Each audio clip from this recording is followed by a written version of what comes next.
करते हैं। अब सवालों में मेरे भाई चलते हैं। तो जैसा मैंने आप लोगों को सिखाया कि देखो छोटी-छोटी संख्या है तो वो तो कैलकुलेट कर लोगे। तो जो सेशन के एंड में पीडीएफ देंगे वहां से इसकी प्रैक्टिस कर लेना। अब यहाँ पर हम आते हैं और मेरे भाई इन सवालों का सीखते हैं। क्या बोला गया है कि यदि संख्या 10 लाख से अधिक हो लेकिन 100 करोड़ से कम हो तो मेरे भाई उनका हम क्यूब रूट कैसे निकालें। फिर से टाइटल पढ़ लो, यदि संख्या 10 लाख से अधिक हो 100 करोड़ से कम हो तो उसका यहाँ पर क्यूब रूट कैसे निकालें।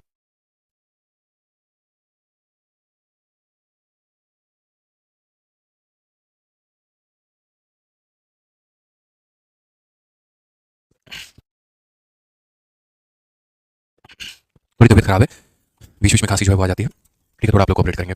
तो मैं यहाँ पर कह रहा हूँ कि यदि बड़ी से बड़ी संख्या का मेरे भाई क्यूब रूट निकालना है तो हम कैसे करेंगे। देखो, तो हमने यहाँ पर कहा कि पहले ये संख्या लिखो। आप लोगों को ये चीज़ बहुत ध्यान से देखनी होगी, नहीं तो मेरे भाई बहुत मुश्किल हो जाएगा। ठीक है, तो हमने कहा 3 हो गया, 4 हो गया, 9 हो गया, 6 हो गया, 5 हो गया, 7 हो गया, 8 हो गया, 3 हो गया। हम 3 का पेयर बनाएंगे, फिर हम 3 का पेयर बनाएंगे और फिर उसके बाद में यहाँ पर हम 3 का पेयर बनाएंगे। ये हमारा 3, 3, 3 का हमारा क्या बनेगा, तो पेयर बनेगा यहाँ पे।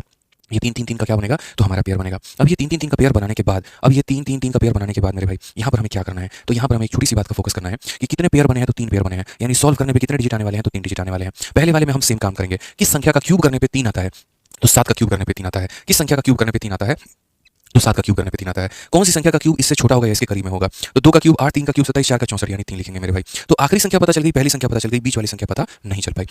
अब बीच वाली संख्या पता नहीं चल पाई तो हम उसको किस प्रकार हल करेंगे, कैसे हम उसको बताएंगे, ये बताइए। तो यहाँ पर हम लिख देते हैं। देखिए, इसकी वैल्यू हमारी कितने मिलेगी, 3 डिजिट में मिलेगी। ये हमारी 7 थी और ये हमारी कितनी थी मेरे भाई, तो 3 थी। अब इसको मानना है तो इसको x मान लेते हैं, इसको मानना है तो क्या मान लेते हैं, x मान लेते हैं। बड़े ध्यान से समझिएगा, 2 स्टेप में मेरे भाई ये सवाल बनेगा और एकदम फोकस बोर्ड पर होना चाहिए। स्टेप नंबर 1 हमारा क्या है, तो स्टेप नंबर 1 मेरे भाई यहाँ पर ये है कि आप इस संख्या का क्यूब करो, 7 का क्यूब करो 343 और उसको क्या करो, इसमें से आखिरी के 3 को में से घटा दो।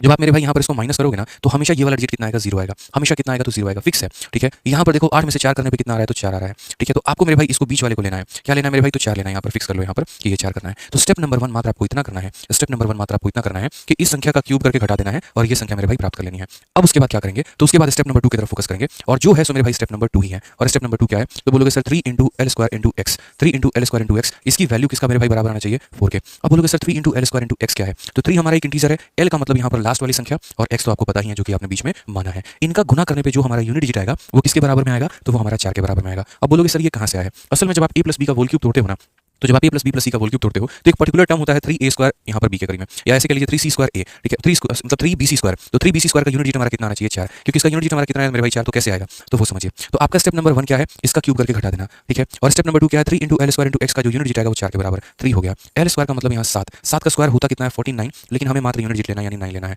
इंटू हमारा कितना हो जाएगा x, और इन सब का यूनिट डिजिट किसके बराबर में आना चाहिए, 4 के बराबर में आना चाहिए। तो बोलोगे 9 इंटू 3 27, 27 का मतलब 7, 7 को x से गुना करने पर हमारा कितना आना चाहिए, 4, 7 को x से गुना करने पर कितना आना चाहिए, 4। तो मेरे भाई 7 को कौन सी संख्या से गुना करेंगे तो 4 आएगा, तो बोलोगे सर देखिए 7 को यहाँ 2 से गुना करने पे यूनिट डिजिट 4 आता है। 7 को किससे गुना करने पे आता है, 2 को से गुना करने पे आता है बस। तो आंसर हमारा कितना होगा, तो बोलेंगे सर आंसर हमारा 3, 2 और 7 होगा। ये हमारा क्या है सर, तो ये हमारा फिक्स है, यही हमारा क्या है, तो यही हमारा आंसर है, यही हमारा क्या है, तो यही हमारा आंसर है।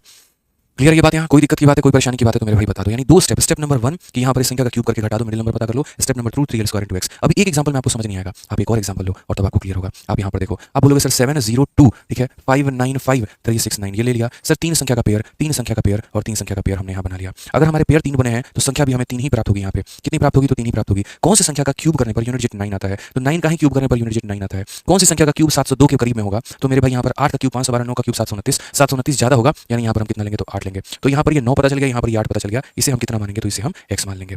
इसे हम कितना मानेंगे, तो इसे हम x मान लेंगे। स्टेप नंबर 1 जो मेरे भाई होता था वो क्या होता था, इसके क्यूब को इसमें से घटा देते थे। ठीक है, तो 9 का क्यूब हमारा 729 होता था, घटा देते थे। आपको मेरे भाई हमेशा पता होगा यहाँ 0 आएगा, बस इस पर फोकस करो। 6 - 2 कितना, तो 4, बस इस पे फोकस करना है।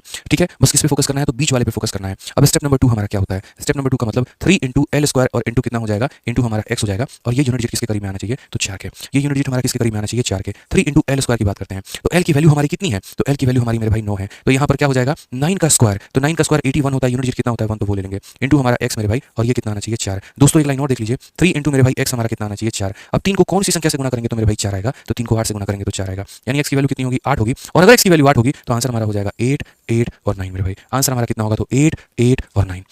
जी हाँ, बिल्कुल सभी लोगों को आंसर देना है, एकदम कंजूसी कोई नहीं करेगा, सब आंसर देंगे यहाँ पे। समझ में आ गया बात, यहाँ पे सभी के सभी आंसर देंगे, गलती कोई नहीं करने वाला है। अगर आपने गलती की तो बहुत पिटाई लगने वाली है आपकी, आप इतना समझ लीजिए। ठीक है, जल्दी से आप लोग, मेरे भाई एक और सवाल है हमारा, इसका आंसर दे दीजिए। देखते हैं कितने बच्चे आंसर दे रहे हैं। आप इस संख्या का क्या क्यूब रूट 2 सेकंड में निकाल सकते हैं, बताइए जल्दी से। निकाल सकते हैं तो अच्छी बात है, और नहीं निकाल सकते तो इस वीडियो को देखिए और सीखिए मेरे भाई कि कैसे इसका क्यूब रूट जो है कुछ सेकंडों में निकाला जाता है। तो संख्या लिखिए 33076161। पहले मेरे भाई क्या करिए, 3 का पेयर, 3 का पेयर, 3 का पेयर, और ये नहीं बचा तो चुपचाप ऐसे रहने दो, क्योंकि 3 पेयर हमारे बने हुए हैं, जीरो लगाकर पेयर लगा लो। 3 पेयर हमारे बने हुए हैं तो डिजिट भी हमें कितने प्राप्त होंगे, तो 3 डिजिट प्राप्त होंगे। कौन सी संख्या का क्यूब हमारा 1 आता है, तो 1 का ही क्यूब हमारा यूनिट डिजिट 1 देता है। कौन सी संख्या का क्यूब 33 के करीब में होता है, तो बोलोगे सर 3 का क्यूब 27 होता होता है, 4 का क्यूब ज्यादा होता है 3 होगा। अब बच गया मेरे भाई ये बीच वाले के लिए क्या इलाज करें। आप इसको क्या मान लीजिए x मान लीजिए, क्या मान लीजिए x मान लीजिए। स्टेप नंबर 1 यहाँ पर इसके क्यूब में से घटा दो, तो यहाँ पर 1 का क्यूब कितना होगा मेरे भाई घटा दो, तो 161 में से इतना घटा दो तो 160 आएगा। हमें क्या लेना है मेरे भाई, तो बोलोगे सर ये हमेशा 0 आता है, यहाँ देखो 6, तो हमें ये लेना है, हमें क्या लेना है 6 लेना है। अब स्टेप नंबर 2 मेरे भाई क्या होगा, स्टेप नंबर 2 होगा हमारा 3 इंटू एल स्क्वायर इंटू हमारा x, और ये हमारा किसके करीब में आएगा 3 एल स्क्वायर इंटू x हमारा 6 के करीब में आएगा। 3 इंटू एल स्क्वायर, एल का मान कितना है तो 1 है, तो 3 इंटू 1 इंटू x हमारा 6 आएगा। 3 को किससे गुना करोगे 6 आएगा, तो बोलोगे सर 2, किससे गुना करोगे तो 2, यानी आंसर हमारा कितना होगा 321, ये हमारा करेक्ट आंसर है। खेल खत्म मेरे भाई, समझ गए यहाँ पे, खेल खत्म। तो मैं आपको यहाँ पर क्या बता रहा हूँ, थोड़ा थोड़ा अच्छे तरीके से क्या करेंगे प्रैक्टिस करेंगे यहाँ पे, ठीक है। अब चलिए इस समय बारी है मेरे फोन में कैलकुलेटर उठाने की, और मैं कैलकुलेटर उठाऊंगा और हम आपको जो है यहाँ पर क्वेश्चन देते हैं। एक काम करते हैं, चलिए आइए मैं अपनी तरफ से कोई संख्या यहाँ पर देता हूँ और आप लोगों को मेरे भाई उसका क्यूब रूट पता करना है। इस बार कैलकुलेटर मेरे हाथ में है और आप लोगों को जवाब देना है। चलिए आ जाइए, मैं अपने मन से मेरे भाई दे रहा हूँ यहाँ पे, ठीक है। देखते हैं कितने बच्चे इसका आंसर बता पाते हैं। चलिए यहाँ पे, ठीक है, आंसर बताइए जल्दी से, क्यूब रूट आपको निकालना है और किसका निकालना है, देखते हैं कितने बच्चे आंसर बता पा रहे हैं। 893 और उसके बाद में 056 मेरे भाई यहाँ पे, और उसके बाद हो जाएगा 347। जब तक आपकी प्रैक्टिस नहीं हो जाएगी तब तक हम नहीं मानने वाले हैं, मतलब वही बात है, जब तक तोड़ेगा नहीं तब तक छोड़ेगा नहीं।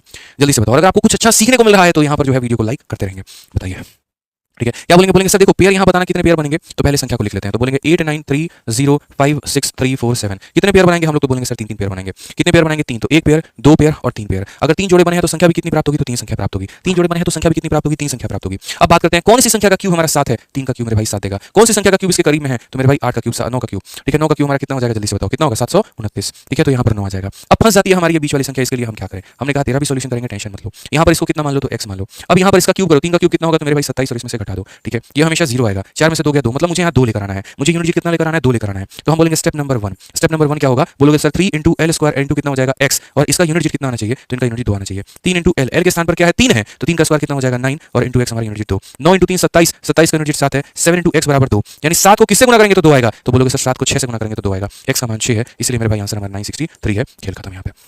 तो क्या आपने सोचा था 1000 तक की संख्या होगा आप क्यूब रूट निकाल पाएंगे, बताइए, ठीक है। अब आ जाइए, तो यहाँ पर अब तक जो हम आपको सवाल करवा रहे थे ना, उसमें यहाँ पर क्या है, तो उसमें हमारा यूनिट डिजिट जो है देखो यहाँ पर ऑड था, यूनिट डिजिट हमारा क्या था, ऑड था। अब इसमें एक दूसरा केस बनता है यहाँ पर, जहाँ पर यूनिट डिजिट हमारा क्या हो, इवन हो, जहाँ पर यूनिट डिजिट क्या हो, इवन हो। सिर्फ अगर मैं ऑड बना के आपको छोड़ देता ना, और कल के दिन अगर आप इवन वाला मेरे भाई यहाँ पर जो है, ठीक है, अगर आप संख्या का निकालते तो आप बोलते सर का ट्रिक फेल हो गया। कोई ट्रिक फेल नहीं हुआ है, ऑड के लिए जो नियम था वो मैंने सिखा दिया, अब इवन के लिए जो नियम है मेरे भाई वो सीख पाएंगे, ठीक है।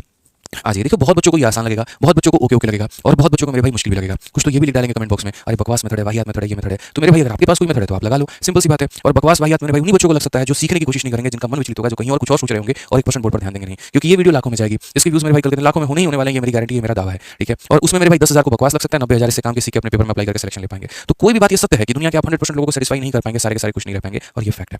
जो मेहनत करेगा वो आगे बढ़ेगा। कोई भी चीज मुश्किल होती है लेकिन हम उसे प्रयास करके आसान बना देते हैं। एक वक्त पर यॉर्कर बॉल पे मेरे भाई उसको खेलना भी बड़ा मुश्किल था, लोगों का बोल्ड होना तय था, और आज के समय में ऐसे बैट्समैन आ रहे हैं जो यॉर्कर पर भी छक्का मारने की काबिलियत रखते हैं, और सिर्फ एक दिशा में नहीं बल्कि किसी भी दिशा में बाउंड्री पे हिट कर सकते हैं। वो कब हुआ, निरंतर प्रयास से। नहीं तो मलिंगा जब बॉल डालते थे ना, सामने वाले की हालत खराब होती थी, और मलिंगा को ढंग से विराट कोहली ने धोया था बहुत बढ़िया तरीके से। मैच मुझे आज भी याद है जिसमें उसके हर बाउंड्री पर जो है विराट कोहली ने बाउंड्री लगाया था, और मलिंगा को मेरे भाई उसकी औकात दिखा के रखती थी। वो कब हुआ, निरंतर प्रैक्टिस है यहाँ पे। वही चीज है कि कोई भी आसान मुश्किल, कोई भी चीज है मुश्किल तब है जब आप उसको सीख नहीं रहे हो, समझ नहीं रहे हो, लेकिन जब आपने उसके ऊपर इतनी प्रैक्टिस कर लिया था, प्रैक्टिस कर लेना, तो मेरे भाई वो कुछ भी नहीं है, वो बहुत आसान हो जाएगा आपके लिए। तो बाकी चीजें तो बहाने होती हैं, टफ है, नहीं होगा, हम नहीं कर पाएंगे, वो एक्सक्यूज है यार आपके मन के अंदर किया, मैं नहीं निकाल सकता हूँ, वो आपकी प्रैक्टिस बाहर निकाल पाएगी, ये आप सोचिए, ठीक है। आइए चलिए, अब यहाँ पर जब इवन वाली संख्या होती है तो इवन वाली संख्या का हम केस क्या करते हैं, तो इवन वाली संख्याओं में चलिए यहाँ पर इवन वाली संख्या हो जाएगी 1064964424। हमें 3 का और 3 का पेयर बनाना है। कितने जोड़े बने हैं, 3 पेयर बने हैं, तो संख्या भी कितनी आएगी, 3 संख्या आएगी। कितनी संख्या आएगी, 3 संख्या आएगी। कौन सी संख्या का क्यूब हमारा 4 का हमारा यूनिट जीरो होता है, तो बोलेंगे सर 4 का ही क्यूब हमारा 4 देता है। 4 का ही हमारा कितना देता है, तो 4 देता है। कौन सी संख्या का क्यूब 106 के करीब में है, तो बोलेंगे कौन सी संख्या क्यूब 106 के करीब में है, तो मेरे भाई 5 या फिर 4, तो 4 का क्यूब 64, 5 का क्यूब 125, 4 होगा। अब बीच वाली संख्या को हम कितनी मान लेंगे, तो बीच वाली संख्या को हम x मान लेंगे।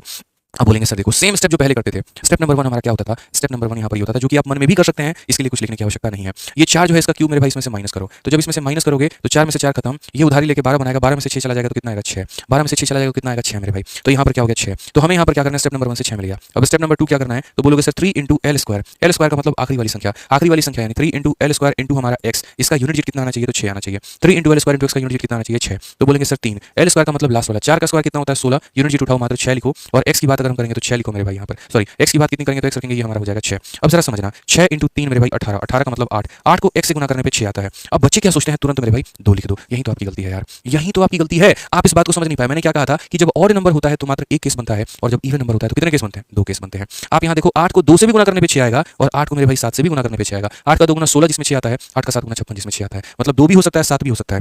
यानी अगर हम बात करेंगे तो अगर ये 2 हुआ तो ये हमारा किसका क्यूब है, तो 424 का, और अगर 7 हुआ तो ये किसका है, तो 474 का। अब इंपॉर्टेंट ये है मेरे भाई कि इस संख्या का क्यूब रूट करने पे ये आएगा या इसका क्यूब रूट करने पे ये आएगा। अब 2 तो पता चल चुका है मेरे भाई, कोई दिक्कत नहीं। यहाँ तक तो हम ऑड वाले केस में भी करते थे, यहाँ तक हमें इवन वाले केस में भी करना है। जो काम ऑड में करते थे वही काम इवन में भी करना है, बस एक स्टेप आपको आगे और बढ़ जाना है, और वो है डिजिटल सम, संख्याओं का डिजिटल सम। ठीक है, यहाँ पर इसका डिजिटल सम निकालो और इसका मेरे भाई डिजिटल सम निकालो और मैच कर लो कि ये किसका है। डिजिटल सम का मतलब क्या होता है, संख्याओं को जोड़ना। तो जरा जोड़ कर देखो, तो जोड़ते वक्त अगर 9 बन जाए तो उसको उड़ा देना। तो यहाँ 9 बन गया तो उड़ा दो 6, और उसके बाद में मेरे भाई 6 12, और फिर 4 और 6 18, तो 9 बन गया, उड़ा दो। 4 4 8 और 1 9 मेरे भाई, यानी डिजिटल सम कितना है, तो 9 है। ठीक है, क्यूब रूट पे फोकस मत करो, क्यूब रूट को गोली मारो। इस संख्या का डिजिटल सम 9 है। आप ऐसे ना करके मेरे भाई आप ऐसे भी कर सकते हो। देखो आप यहाँ पर इस संख्या का डिजिटल सम निकालो, तो जब आप इसका डिजिटल सम निकालोगे तो आप यहाँ पर क्या बोलोगे, बोलोगे सर देखो यहाँ पर 9 खत्म, उसके बाद 6 6 12, और उसके बाद यहाँ 6 18 खत्म, 4 4 8 9, डिजिटल सम 9 खत्म। डिजिटल सम कितना, तो इन्हीं संख्याओं का ये क्यूब है, तो इनके डिजिटल सम का क्यूब करने पर 9 आना चाहिए। अब एक बार चेक करके देखते हैं कि इसके डिजिटल सम का क्यूब करने पर 9 आ रहा है। 4 4 8 10 10 का मतलब यहाँ पर 1 1 का क्यूब करने पर कितना आ रहा है, 1 आ रहा है। इट मींस ये नहीं है, तो कौन सा होगा, ये होगा। बाकी वेरीफाई कर लो। 4 4 8 7 15 15 का मतलब 6, और जब हम 6 का क्यूब करते हैं तो 216 आता है, जिसको जोड़ने पे 9 आता है, तो ये हमारा आंसर है। अभी हम आपको थोड़ा डिटेल में बताएं हैं, तो हो सकता है आपको लंबा लगा हो, अभी हम इसे शॉर्ट में भी कर देंगे। मेरे कहने का मतलब यहाँ पर ये है कि इसका डिजिटल सम निकालो, इसका डिजिटल सम निकालो, और इनके क्यूब करके देखो कि किसके डिजिटल सम का क्यूब करने पे इसके डिजिटल सम के बराबर हो रहा है। पहले वाले के बराबर नहीं हुआ, इट मींस ये 474 का आंसर है। आइए चलिए एक और क्वेश्चन देखते हैं फटाफट मेरे भाई, यहाँ देखते हैं।